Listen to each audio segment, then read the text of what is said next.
Good morning, class 11. Girls, we continue with bills of exchange today. Bills of exchange, we have discussed that it is a contract, it is an agreement between the buyer and the seller where the goods are sold on credit, ensuring the payment to be received on a later specified date. For that, a document is designed and a document is agreed. It is signed by both the parties, that is, the seller and the buyer. This document is called by the name bills of exchange. So, it is either bills of exchange that is drafted by the seller or a promissory note serving the same cause, that is but drafted by the purchaser, the buyer. We in bills of exchange we had proceeded with accounting treatments yesterday. I hope, girls, that as we proceed on with the topics in accountancy, you are practicing the topics side by side. Girls, maintaining the record of all the questions is not possible, and checking your work every day, that is also not very simple to do it online. So it is always desired and it is assumed that you are following the chapters nicely, thoroughly, and keeping your practice fulfilled. Now, after I finish this topic, half the chapter, then I'll take a test of this topic also to ensure that the practical questions are getting trapped properly. Okay. Now, continuing with the accounting treatment for bills of exchange, we had discussed the first case when the bill of exchange is agreed. It is signed by both the parties and it is retained by the drawer till the date of maturity. That was the first case, accounting treatment we had discussed. Then followed was the second case, that is discounting of the bill. This is the case when the bill is discounted by the drawer with the bank at an early date than the due date.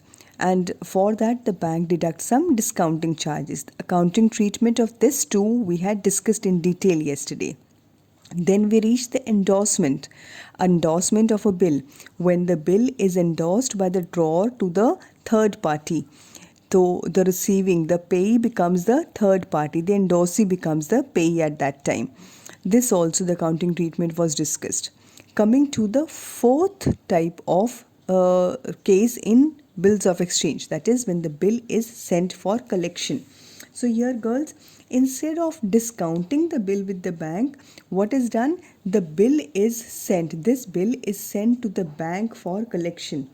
The bill is just being sent to the bank with the instruction that the bank will do the needful. Maybe I am the drawer, I am the seller of the goods, and the date has been decided, due date between me and the purchaser to make the payment for the goods sold on credit has been decided. But I have yet not, or maybe I will not be able to collect the payment in cash at that time.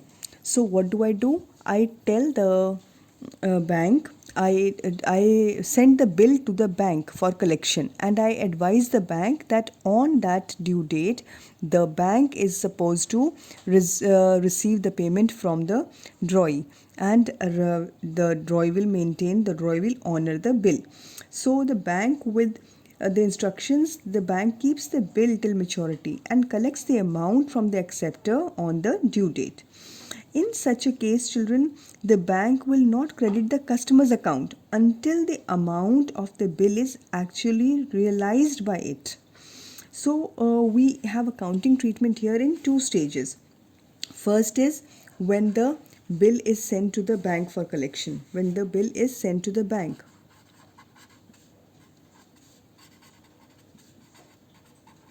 So here the bill is going to the bank. The accounting treatment will be bill sent for collection. We open a new account here called BSC account, or the bill sent for collection account. Bill sent for collection account to whenever the bill is going, whenever we send the bill.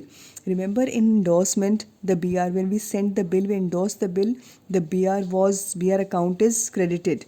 So I told you BR account is an asset account which is always debited. But in the event when the bill is being remitted to somebody else, either with the bank or with the endorsee or with anybody else, the bill receivable account at that time will be credited. So the bill here is being sent to the bank. So the account, that the accounting treatment that will take place will be bill sent for collection account to BR. The bill has been sent to the bank. This is the first entry that will happen. And then this is sending the bank. This you can send the bank, the drawer sends it to the bank on any date. Then the second transaction happens when on the due date. This is on the due date. On the due date, the bill is realized, the payment is received by the bank. So at that date, when the payment is received, bank account is debited. Payment is received anytime bill sent, bank account is debited to this bill sent for account which was debited here will be credited, and this account will be closed. The bill here has been sent to the bank. You are just asking the bank to do the favor. So you have sent the bill to the bank, bill sent for collection to BR, and when the payment is received by the bank, bank will debit bank account to bill sent for collection account, and the payment is assumed to be done. Now open to your textbooks. We'll take one question, a coinciding question for this topic.